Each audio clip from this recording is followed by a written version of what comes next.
Good afternoon, everybody, and welcome to Teen Book Tuesday. My name is Lorie, and I'm the teen librarian at Manlius Library.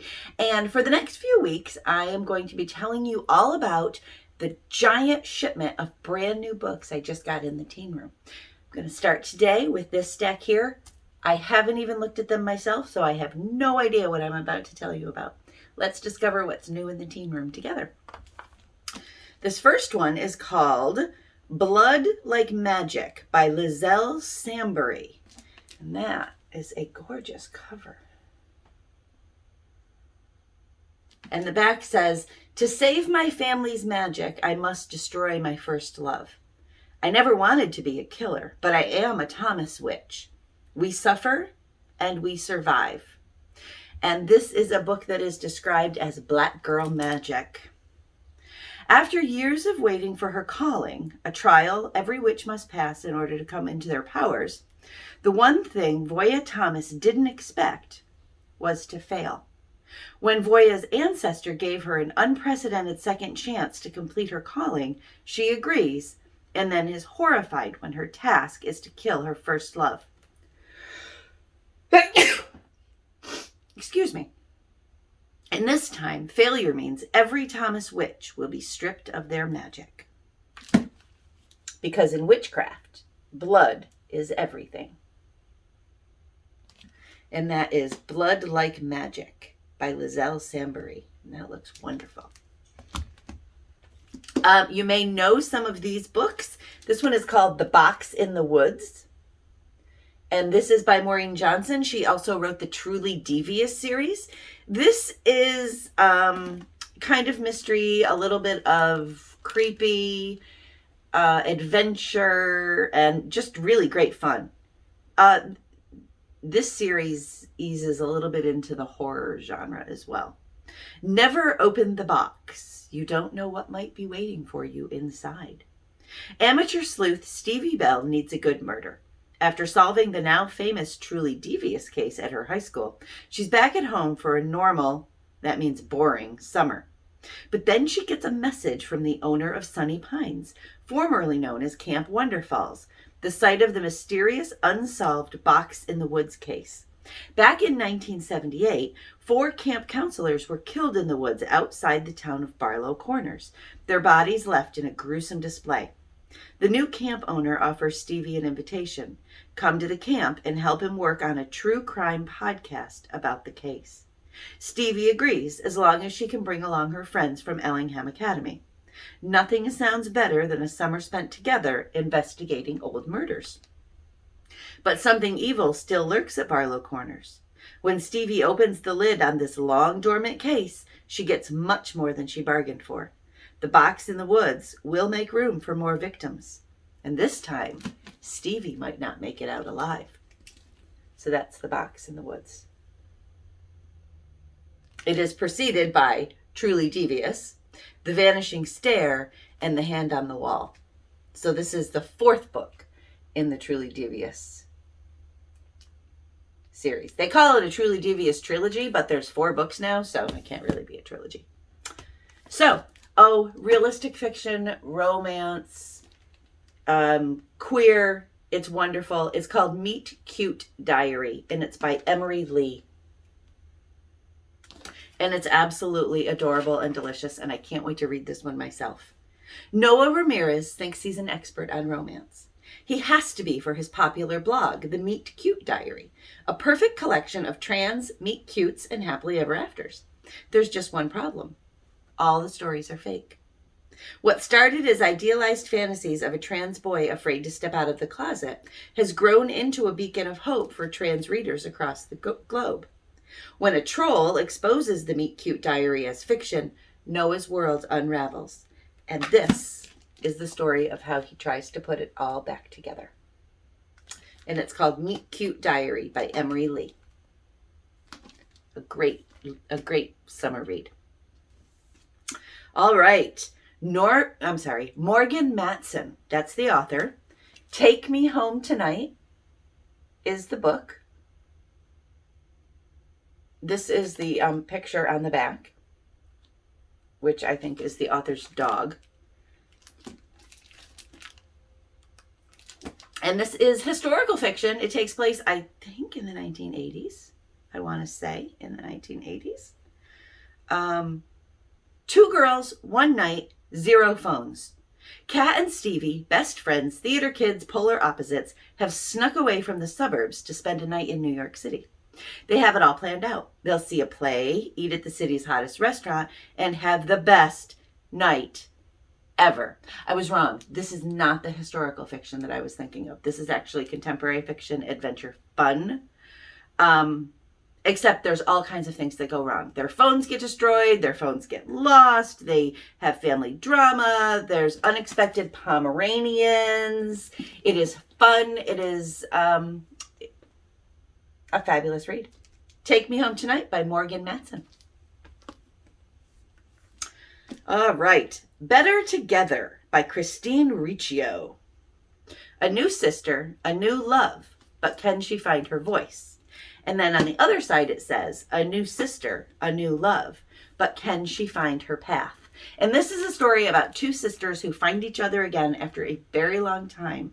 And they have to try to make all kinds of relationships work.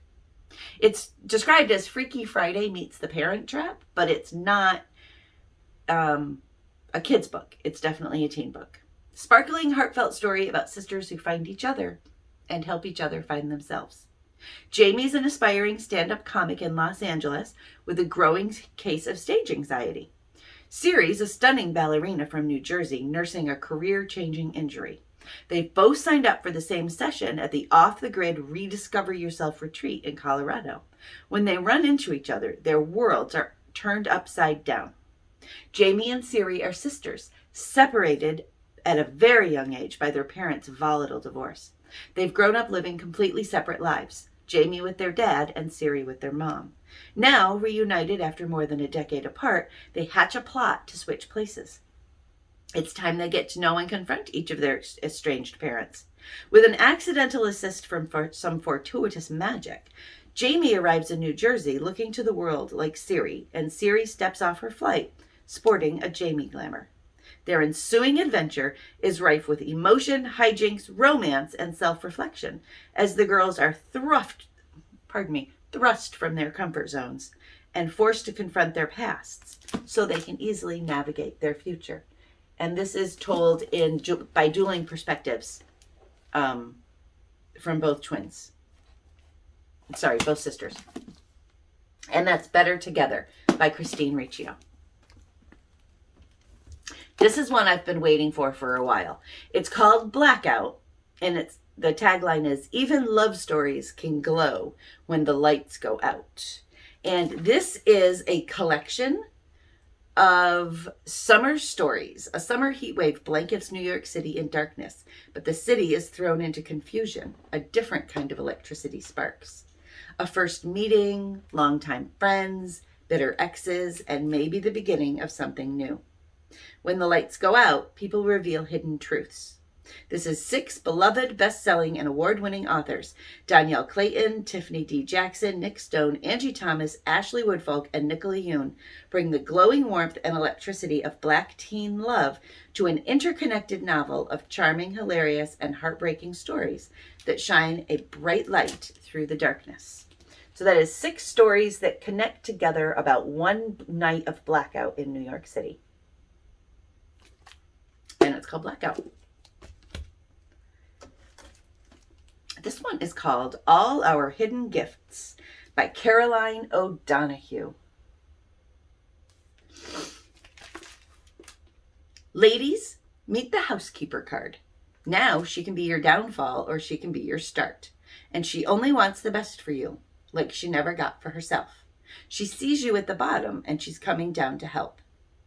Maeve Chambers will do almost anything for attention, which is how she ends up in detention cleaning out an old closet at her school. That's where she finds a dusty pack of tarot cards, and soon she's giving eerily accurate readings to her classmates and soaking up the celebrity. But there's one classmate whose attention she can't capture, her former best friend, Lily O'Callahan, whom she betrayed last year in an act that still makes Maeve cringe in shame. When bored classmates finally goad Lily into sitting for a reading, Maeve prays for a benign set of cards. Instead, Lily selects a card that shouldn't be there at all. And 2 days later, she disappears. Consumed by guilt, Maeve teams up with beautiful, sophisticated classmate Fiona and sexy, mysterious Ro, Lily's older sibling, to try to find her lost friends. All three prove to have unnatural talents that awaken as they race against dark forces to bring Lily back before she's lost forever. So there's a bit of magic, a bit of witchcraft, a bit of a mystery, some tarot cards, and some girls away at boarding school. Sounds like the perfect book. All Our Hidden Gifts by Caroline O'Donoghue.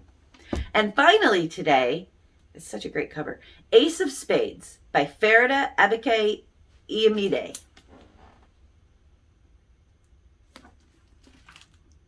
All you need to know is, I'm here to divide and conquer, like all great tyrants do. When two Niveus Private Academy students, another Private Academy book, they're so good, Devin Richards and Chiamaka Adebayo, are selected to be part of the elite school's senior prefects, it looks like their year is off to an amazing start. After all, not only does it look good on college applications, but officially puts them in the running for valedictorian too. Shortly after the announcement is made, though, someone who goes by Aces begins sending anonymous text messages to reveal secrets about the two of them that turn their lives upside down and threaten every aspect of their carefully planned futures. As Aces shows no sign of stopping, what seemed like a sick prank quickly turns into a dangerous game, with all the cards stacked against them. Can Devin and Chiamaka stop Aces before things become incredibly deadly? With heart-pounding suspense and relevant social commentary comes a high-octane thriller from debut author Farida Abike Iamide, Ace of Spades. So we've got some mystery, some thriller, some racial tension, some social awareness. That sounds amazing. Ace of Spades. All right, there you go. 8 brand new books that are available now in the teen room. You can pop over to our website and put them on hold or come into the library. We'd love to see you. Next week, I'll be back with more brand new books. This is a series that will continue for the next several weeks because I got a giant stack of books and I really want to tell you all about them. Have a great week. Thanks for joining me today. I'll see you next time. And until then, happy reading.